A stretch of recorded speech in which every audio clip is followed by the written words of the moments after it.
So there's a culture of cover-up. Even in the past few days, I've gotten information. It's kind of like, what history of child abuse in Mayapur? And I know there are parents around the world sending their children there. So it's kind of like, yeah, that's just painfully sad. In 2011, I wrote to report incidents of child abuse in the Vrindavan Gurukul to a number of relevant authorities. Among them, there was Champakalata, Gopal Krishna Maharaj, Pragosh, Shesha, Tamohara, Anuttama, Braj Bihari, and Leela Purushottam.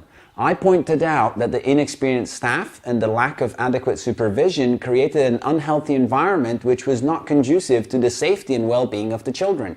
I explained that the Vrindavan Gurukul was a disaster waiting to happen. My concerns fell on deaf ears. As we have seen, many more children have suffered since. The questions that now arise are, who do we hold accountable for this negligence, and why is it that ISKCON still does not have adequate measures to ensure the safety of the children? The ISKCON Child Protection Manual is the internal law book for child protection in the Hare Krishna movement. The manual states, no person, whether in leadership or clergy, who has been determined to have engaged in acts of abuse will be allowed to remain active in a position of trust or authority within ISKCON. Such actions violate civil and criminal laws, as well as Vaishnava spiritual principles, and are outside the scope of the duties, employment, and engagement of all personnel. ISKCON will not tolerate any such criminal behavior. This policy applies to all ISKCON temples, centers, projects, and activities within ISKCON. But in reality, if you check the points that he makes, you'll find that they're unfounded. Right? And we don't manage the school. We just teach. We just teach. We just teach.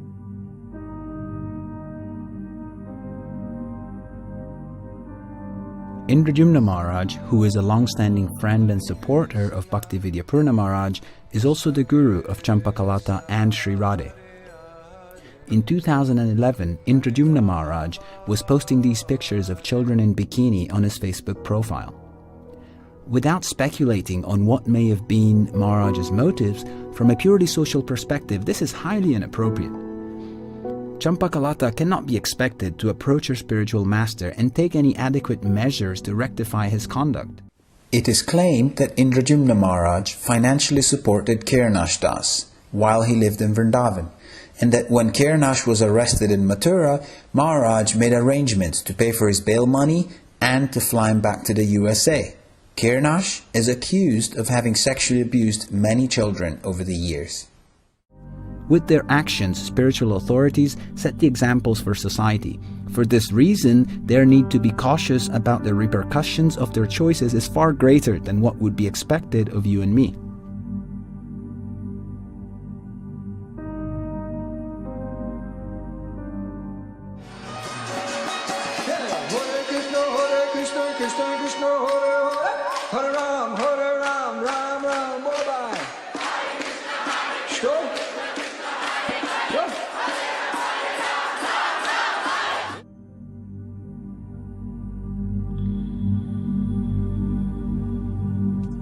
ISKCON paid out $10 million for the Turley case settlement, and it is estimated that the new temple in Mayapur will cost close to $100 million.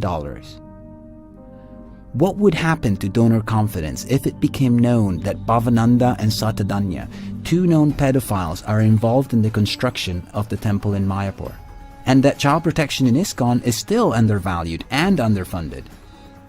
It is not possible to quantify the price in lives, money, resources, and bad publicity ISKCON has paid due to the lack of concern for child protection.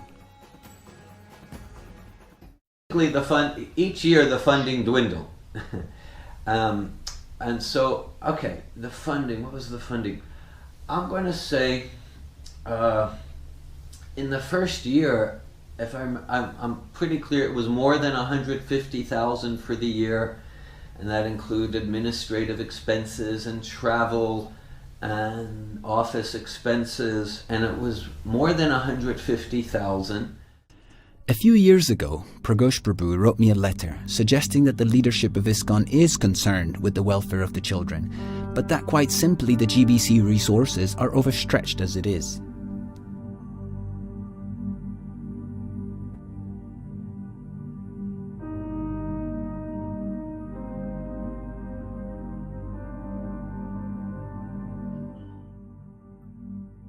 Gopal Krishna Maharaj and Leela Purushottam are now building a grandiose school in a rural location, 50 kilometers away from Vrindavan. This project will cost close to $10 million. They're going to get the best education in a very conducive, environmental-friendly environment. As you know that we are planning to develop a self-sufficient Gurukula community here. We need to develop this. This is a 60 acres of plot and requires a lot of support from all our well-wishers. Given their track record with the current school, how can they be trusted to safeguard the well-being of an even greater number of children? What would ISKCON look like in 20 years if just 1% of the funds raised for the new temple in Mayapur and the school in Vrindavan were allocated for child protection? Is it really a matter of resources, or is it a matter of priorities? The Vedic concept is that one's lifestyle and one's philosophy, that should be consistent.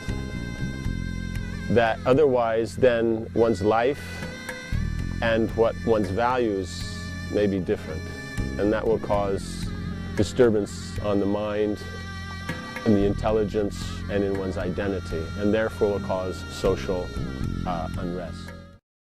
Do I have to do an apology for every single person because they just found out about something? So that's the whole point, is I can't learn because I've been put into this little pigeonhole. And then what kind of society does that? Is that the broad-minded, uplifted, enlightened society you're talking about? Here, Bhaktividyapurna Maharaj is suggesting that a progressive society should be able to move on and give him a second chance. Vaishnavas are supposed to forgive. Why are we holding on to the past? First of all, this is not just a problem of the past, but as we have seen, it's a recurring one. And besides, placing a known child abuser in a position of authority endangers the children, sends out a message of tolerance towards child abuse, and it's disrespectful to the victims. There is nothing broad-minded about it. And also, forgiveness and reinstatement are two very different things. We need to find the balance between treating perpetrators in a humane and considerate manner, while at the same time also ensuring that the children are respected, and that ISKCON is not a society where child abusers are honored. They're our kids. Whatever happens with a court case, these are our kids. And this is going to affect members of our faith for the next 100 years. They're going to look back and talk about the pain and the suffering that some of our kids underwent. So we absolutely have profound moral responsibility. Some regard my ongoing efforts to expose child abuse in ISKCON as a threat to Srila Prabhupada's movement. I see ISKCON as a society of individuals that are aspiring to become God-conscious. Exposing behaviors that are incompatible with God consciousness, such as child abuse, can only be a valuable service to the society. I decided to release this video after a long and painstaking evaluation of my own motives and the potential repercussions. There is an inconsistency between the way many devotees regard offenses committed to the leadership and child abuse. If I chose to remain silent about child abuse, that would be Vaishnava Parad of the highest order. Only when we acknowledge the extent of a problem can we begin searching for an appropriate solution. I realized that the long-term cost of my silence would have been greater and far more devastating than a disturbance I would cause by speaking up. ISKCON has centers in many undeveloped countries where children are at greater risk due to a lack of awareness. In India alone, there are several schools besides the ones I've mentioned. Without a strong and effective child protection system, we're bound to see more children suffer in the years to come. The problems in the flagship Gurukulas in Mayapur and Vrindavan highlight the need for greater caution and supervision in ISKCON schools worldwide. In order to find an adequate solution, there needs to be a paradigm shift in the values of the society as a whole. The best interests of the children need to become the paramount guiding principles for education in ISKCON. Champakalata will soon be resigning as the director of the CPO. The advertisement Tamohara Prabhu placed for the new director reads as follows. The ideal candidate would have some experience in education, counseling, or law relevant to child protection. One must also be effective in managing the office and have excellent communication skills. The job of a lawyer and that of a child protection specialist require very different sets of skills. I really think the time has come for ISKCON to find a professional in the field of child protection to lead the Child Protection Office. So long as the Child Protection Office rests under the financial and political control of the GBC, its credibility, objectivity, and effectiveness will be undermined to the detriment of the entire society. The CPO needs to have the authority to correct, when necessary, the inappropriate behavior of high-profile individuals. It needs to be transparent, visibly independent, and professional. Once this new body is established, there needs to be an independent and professional assessment to ensure the safety of every child in ISKCON schools. This will give the CPO and the Hare Krishna movement some much-needed credibility. ISKCON has betrayed its children. The leadership and the community at large owe amends. There is a debt that must be repaid, not in money, but with tangible and measurable actions that demonstrate that the Hare Krishna movement will no longer stand by to watch their children be abused, and to ensure that the suffering of generations of children has not been in vain. The way we raise our children defines the future of our society. Children raised in a fearful and abusive environment where violence is tolerated will learn that it is acceptable to hurt others. Force teaches them to obey without questioning and to look at external authority to define morality. If we raise our children with respect, tolerance, love, and compassion, that is what they will bring into the world. We have a choice. What is the legacy that we want to pass on to future generations? Child abuse is probably the greatest and most neglected threat to the survival of Srila Prabhupada's mission.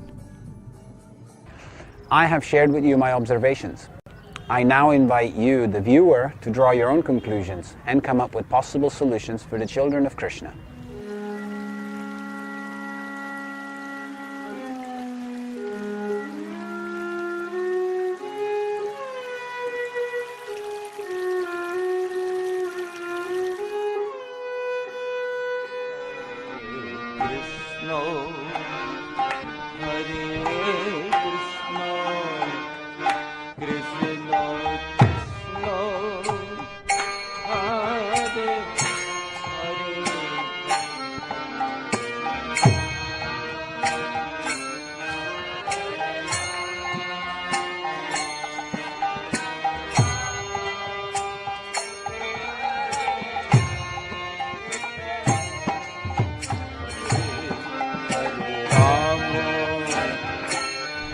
Hare Rama, Rama Rama, Hare Hare.